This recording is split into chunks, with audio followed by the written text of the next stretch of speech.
Kabupaten Aceh Tengah tahun 1445 Hijriah bertepatan dengan 2024 Masehi.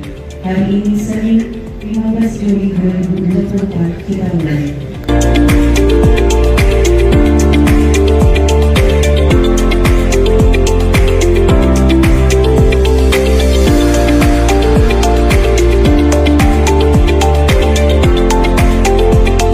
Hari yang berbahagia.